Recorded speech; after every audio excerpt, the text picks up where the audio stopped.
హరి ఓం శ్రీ గురుభ్యో నమ. శ్రీ మహాగణాధిపతయే నమ. మీనరాశి వారికి తృతీయ స్థానంలో 3వ స్థానంలో గురు సంచారం ప్రారంభమవుతుంది మే 1వ తేదీ నుంచి. అందువల్ల అతి క్లేశం, బంధువైరం, దారిద్ర్యం, దేహపీడనం, ఉద్యోగ భంగం, కలహం తృతీయ స్థానగో గురువు. మీనరాశి వారికి గత సంవత్సరంలో 2వ స్థానంలో గురువు చాలా అనుకూలంగా ఉన్నాడు మేషరాశిలో ఏప్రిల్ 30 వరకు. మే 1 నుంచి వృషభ రాశి సంచారం వల్ల 3వ స్థానంలో సంచారం జరుగుతుంది.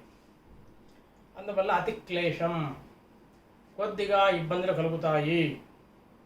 బంధువైరం, బంధువులతో ఇబ్బందులు వస్తాయి. ఎందుకు వస్తాయి? గత సంవత్సరంలో మీరు ఏదో సాధించారు, ఏదో పొందారు, లాభం జరిగింది, ఇంట్లో శుభకార్యం జరిగింది, ఒక ఆస్తి కొనుగోలు చేశారు, ఒక ప్రమోషన్ వచ్చింది, ఒక మంచి అడ్మిషన్ వచ్చింది, వ్యాపారంలో మంచి లాభాలు వచ్చాయి. దాన్ని చూసి కన్ను కుట్టేవారు ఉంటారు. అందువల్ల బంధువైరము, దారిద్ర్యం, దేహపీడనం. మరి గత సంవత్సరంలో జరిగినటువంటి శుభకార్యానికి సంబంధించినటువంటి ఏదైనా మిగిలిపోయినటువంటి అప్పులు, చేయబదుళ్ళు, రుణాలు ఉన్నాయనుకుందాము. దానివల్ల మరి సంవత్సరం ఇబ్బంది కలుగుతుంది కదా కొద్దిగా ఆర్థికంగా. అది దారిద్ర్యం. దేహపీడనం, అలసట, దాని గురించి ఆలోచన, ఇవన్నీ ఉంటాయి. ఉద్యోగ భంగం, కలహం. ఉద్యోగం అంటే చేసేటువంటి వృత్తి, ఉద్యోగస్తులని కాదు, ఎవరైనా సరే చేసే వృత్తి అది ఉద్యోగం అంటాము. విద్యార్థికి అతను చదివే చదువు ఉద్యోగము, వ్యాపారస్తుడికి చేసే వ్యాపారం ఉద్యోగము, ఒక కూలి చేసే వారికి అది వారి ఉద్యోగం. ఉద్యోగం అంటే చేయడము, ఒక వృత్తి, ప్రొఫెషన్. ఉద్యోగ భంగము అన్నారు అంటే కొద్దిగా ఇబ్బందులు ఏర్పడతాయి చేసేటువంటి ఆ వృత్తి వ్యాపారాల్లో అని. అలాగే కలహము, అనుకోకుండానే మనం ఏదో మంచి చేద్దాము, మంచి మాట్లాడితే ఎదురు వారికి అది వ్యతిరేకంగా అర్థం వస్తుంది. కమ్యూనికేషన్ గ్యాప్ అనేటువంటిది.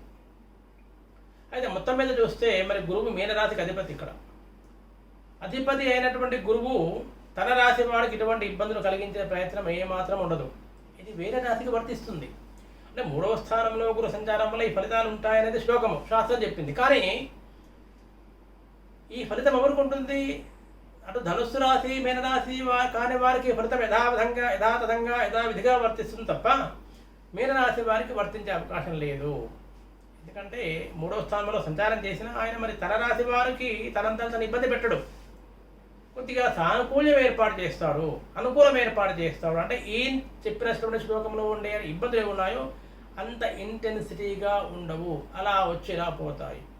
ఏదో నీలాపనిందలు అంటాం కదా, మబ్బు సూర్యుని కమ్మేస్తుంది పోతుంది, ఆ విధంగా తప్ప మొత్తం అపనింద అనేది ఉండని విధంగా పూర్తిగా ఉదయం నుండి సాయంత్రం దాకా సూర్యుడి మబ్బు కమ్మేసి చీకటి ఏర్పడటం కాకుండా అలా మబ్బు వస్తుంది, పోతుంది, మళ్ళీ సూర్యుడి ప్రకాశం వస్తుంది. ఆ విధంగా ఈ ఫలితాలు మీనరాశి వారికి ఉంటాయని తెలుసుకోవాలి. గురువు మీనరాశికి అధిపతి కాబట్టి. అయితే మరి ఈ ఇబ్బందులు కూడా ఉండకూడదండి, గురువు అనుగ్రహం ఉండాలి అంటే గురుగ్రహ శ్లోకం ఉంటుంది. ఆ గురుగ్రహ శ్లోకాన్ని రోజుకు 3 సార్లు మీరు చదువుకుంటే గురువు అనుగ్రహం కలుగుతుంది. లేదు వీరున్న వారు తీర్థయాత్రలు, దేవాలయ దర్శనాలు అటువంటివి చేసుకోవచ్చు. ఏది చేసినా చేయకపోయినా గురువు అనుగ్రహం కోసం గురుగ్రహ శ్లోకాన్ని రోజుకు 3 సార్లు చదివితే గురువు అనుగ్రహం కలుగుతుంది. గురువు 3వ రాశిలో సంచారం చేస్తున్నప్పుడు ఇచ్చేటువంటి ఫలితాలు మిగతా రాశి వారికి ఇచ్చినంతగా మీన రాశి వారికి ఇంటెన్సిటీ ఉండదు. ఆయన రాశి కాబట్టి